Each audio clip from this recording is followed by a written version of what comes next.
Hello students, how are you? I hope you are very well.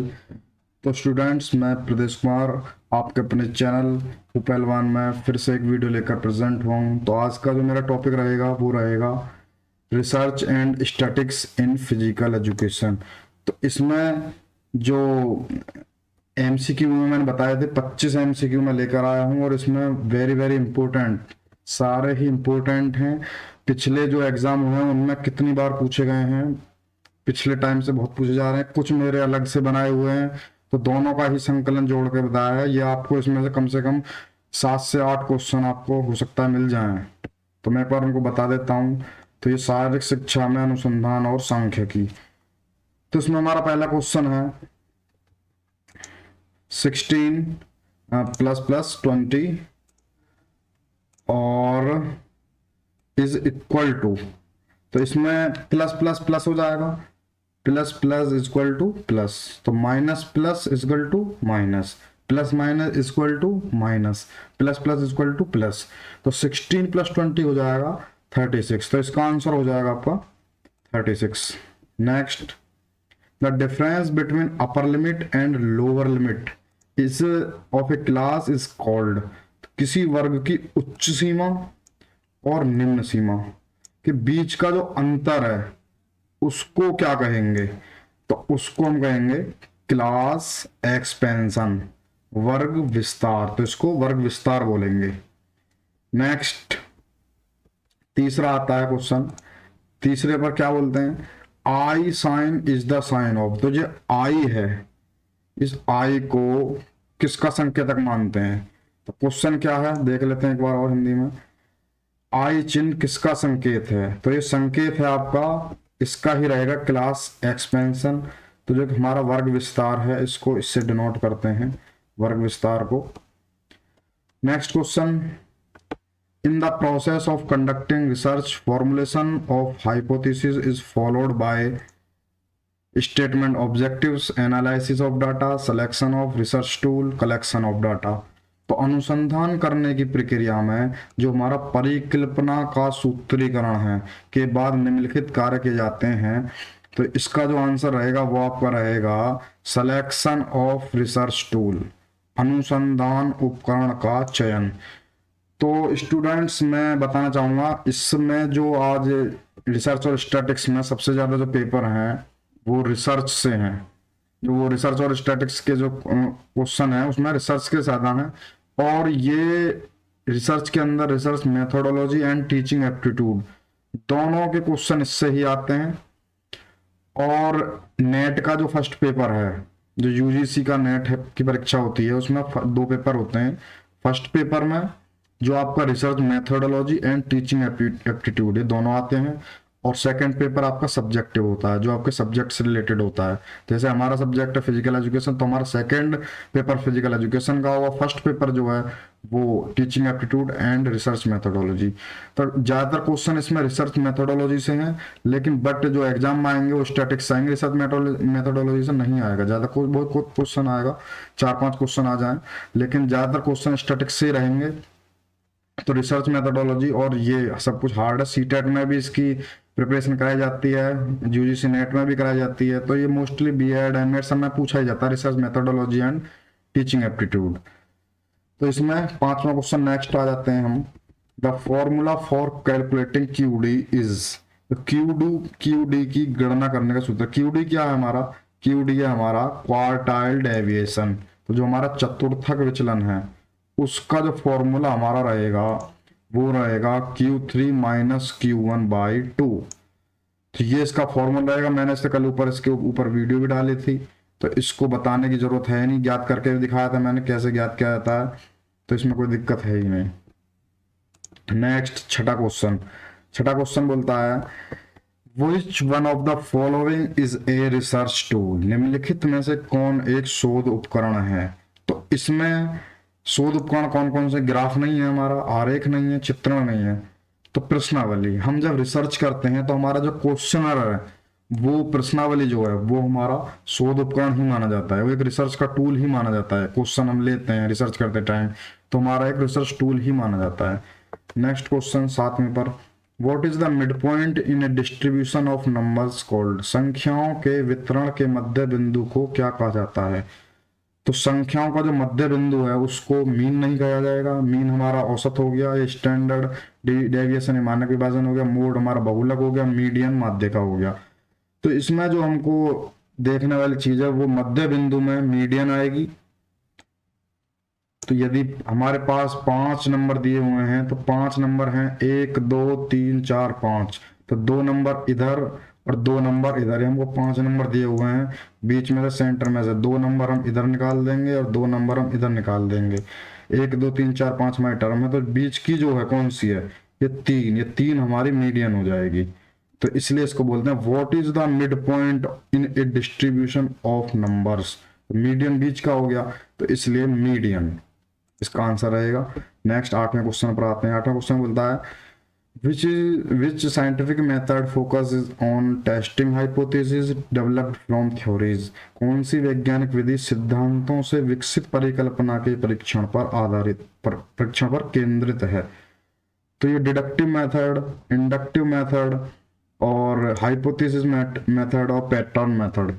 तो आपको ये याद करना पड़ेगा, इसका जो रहेगा वो आंसर आपका इंडक्टिव मेथड, जो हमारा प्रेरक विधि है, वो इसमें इसका आंसर रहेगा।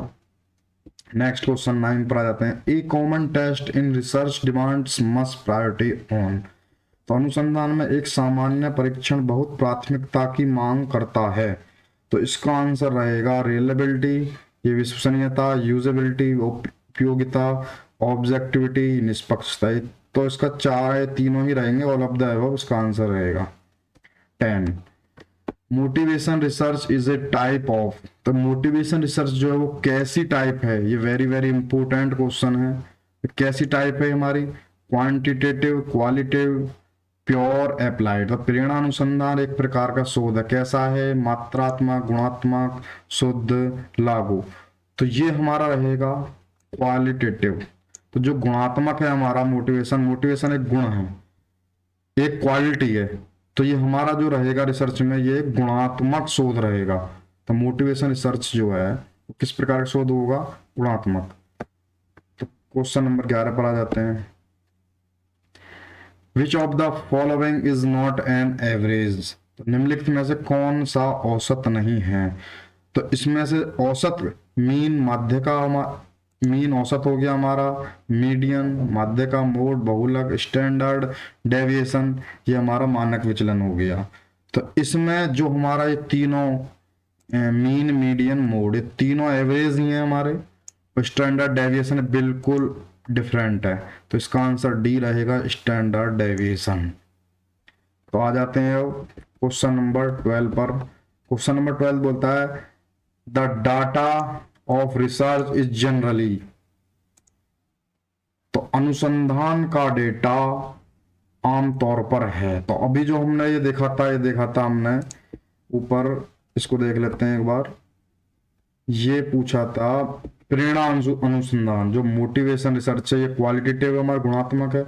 अब इसमें बोल रहा है ये तो हमारा अनुसंधान का डेटा आमतौर पर कौन सा है। तो अनुसंधान का जो रहेगा ये मात्रात्मक रहेगा। ये पूछा आमतौर पर अनुसंधान का डेटा कौन सा है, तो ये हमारा क्वांटिटेटिव ओनली, केवल क्वांटिटेटिव होता है, उसकी क्वांटिटी ही पता करते हैं हम, ज्यादा इसमें कुछ नहीं करते हैं अनुसंधान में। और नेक्स्ट क्वेश्चन 13 पर आ जाते हैं। मैनी एंगल्ड मीन्स, तो जिसमें कई कोण हैं वो क्या होगा, वो पॉलीगन माना जाएगा। पॉलीगन, हिस्टोग्राम, परसेंटाइल, क्वार्टाइल, चारों अलग अलग हैं। इसके ऊपर शॉर्ट नोट भी आता है, तो उसके ऊपर मैं वीडियो बनाऊंगा एक। Next 14 question, which of the following can be considered as primary source of literature in research, तो निम्नलिखित में से किसे अनुसंधान में साहित्य का प्राथमिक स्रोत माना जाता है। तो जब हम कोई लिटरेचर में रिसर्च पेपर लिखते हैं या उसको लिखते हैं उसको, तो प्राइमरी सोर्स उसको हम कहाँ पर प्रिंट कराते हैं, प्राथमिक स्रोत उसका क्या है। यदि हम उसको लिटरेचर को देखा जाए तो कहाँ से हम उसको किस सोर्स से हम उनको लिखते हैं, कहाँ कहाँ से, बुक से, न्यूज़पेपर से, न्यूज जर्नल। तो हम सभी ऑल ऑफ द एबव इसका आंसर रहेगा। सभी से हम, बुक से भी, न्यूज़पेपर भी, जर्नल से भी, सभी से हम कुछ ना कुछ मैटर निकालते हैं, कुछ मैंने रिव्यू करते हैं, तब हम एक रिसर्च पेपर लिखते हैं। तो लिटरेचर का तो ऐसे ही है, बुक में भी, न्यूज़पेपर में, जर्नल्स में, तो ऑल ऑफ द एबव इसका आंसर है। नेक्स्ट क्वेश्चन आ जाते हैं 15 पर। Research used for studying practical problems and finding a solution to it is कौन सी research? Basic research, action research, applied research, descriptive research. तो इसमें आपका जो एक्शन रिसर्च है वो करेक्ट आंसर रहेगा। नेक्स्ट 16 क्वेश्चन पर आते हैं। Research problem should not be based on subject interest of the researcher, financial interest of the researcher, expertise of the researcher, all of the above. तो इसमें हमारा all of the रहने वाला है। हिंदी में इसको पढ़ें तो अनुसंधान समस्या इस पर आधारित नहीं होनी चाहिए, तो शोधकर्ता के विषय हित पर नहीं होनी चाहिए, उसके फाइनेंशियल हित पर भी नहीं होनी चाहिए, और शोधकर्ता जो एक्सपर्टाइज है, विशेषज्ञता, उस पर भी नहीं होनी चाहिए। तो ये सभी हैं इसका answer. Next 17 question. What is the value of the mode when all values in the data set are different? तो हमारा ये डाटा दिया हुआ है, डेटा पूरा 0 1 2 3 4 कुछ भी दिया हुआ है, उसमें ये बोल रहे हैं the value of the mode when all value in the data, data में जो सारी वैल्यू हैं आर डिफरेंट। तो मोस्टली हम जानते हैं बहुलक, जो सबसे ज्यादा संख्या है, हाईएस्ट नंबर है हमारे डेटा में, वो बहुलक कहलाता है। तो अब ये कह रहा है when all values in the data set are different, जब हमारी डिफरेंट है फिर क्या होगा? तो देयर इज नो मोड, बिल्कुल क्लियर है, उसमें मोड होगा ही नहीं। देयर इज नो मोड, जब डेटा सेट के सभी मान भिन्न होते हैं तो मोड का मान क्या होगा? कोई मोड है ही नहीं उसमें। क्यों भाई? मोड को हम हाईएस्ट नंबर ही बोलते हैं ना, डेटा में जो हाईएस्ट नंबर है वो मोड कहलाता है, तो उसमें डिफरेंट ही बोल रहा है तो मोड है ही नहीं, कोई दिक्कत नहीं है इसमें। Next 18 question. The measure of central tendency in physical education and sports is not in evaluating the players to know the average of performance, to rate the performance of the player on the basis of their average sport performance, A, B and C all। तो शारीरिक शिक्षा और खेल में केंद्रीय प्रवृत्ति का माप नहीं है। खिलाड़ियों के मूल्यांकन, इसमें भी जरूरत पड़ती है इसकी। उनके खेल प्रदर्शन औसत जानने के लिए बिल्कुल जरूरत पड़ती है। सभी के आधार पर खिलाड़ियों को प्रदर्शन को रेट करने की जरूरत पड़ती है, ए एंड बी एंड सी। तो इस तीनों ही इसके आंसर करेक्ट हैं। नेक्स्ट हम 19 पर आ जाते हैं। The measure of central tendency is, तो केंद्रीय प्रवृत्ति की जो माप है वो समांतर माध्य है, माध्य का, mode, all of the above. तो सेंट्रल टेंडेंसी में इसके तीनों ही पॉइंट आ जाएंगे। सेंट्रल टेंडेंसी में parallel, mean, median and mode, तीनों इसमें आ जाएंगे, तो इसका आंसर हो जाएगा ऑल ऑफ द अबव। तो 90 क्वेश्चन में व्हाट इज द डिफरेंस और डेविएशन ऑफ टर्म्स कॉल्ड? तो जो पदों का अंतर या विचलन है उसको क्या कहला जाएगा? Irradiation, mean, mode, none of these. तो इसको इरिएडेशन कहला जाएगा, विकिरण बोलते हैं इसको। Next 21। Which statistician used the standard deviation for the first time? तो ये बोलते हैं किस सांख्यविद ने पहली बार मानक विचलन का उपयोग किया? Galton, Karl Pearson, Griffin, Clarke और सिकार्डे। तो इसका आंसर कार्ल पियर्सन रहेगा। तो वो कौन सा स्टैटिस्टिशियन है जिसने स्टैंडर्ड डेविएशन की खोज किया, इसको पहली बार प्रयोग किया? तो Karl Pearson. Very very important question 22। Which of the following can have more than one value? तो अभी मैंने बताया था हाईएस्ट वैल्यू इन डेटा वो मोड रहेगी। तो ये कह रहा है which of the following can have more than one value? निम्नलिखित में से किसका मान एक से अधिक होता है? एक से अधिक होगा तभी तो बहुलक कहलाएगा, एक से अधिक होगा तभी तो बहुलक कहलाएगा। तो इसका आंसर मोड ही रहेगा। ठीक। नेक्स्ट आते हैं 23 पर। Which is not a type of statics? तो स्टैटिक्स का टाइप कौन सा है जो संख्या का एक प्रकार नहीं है? तो आपको पता है सांख्यिकी का इसमें कौन सा प्रकार है? Median, applied statics, descriptive statics और इन्फेरेंशियल स्टैटिक्स। तो इसमें स्टैटिक्स के दो ही प्रकार होते हैं, कौन कौन से होते हैं, डेस्क्रिप्टिव और इन्फेरेंस।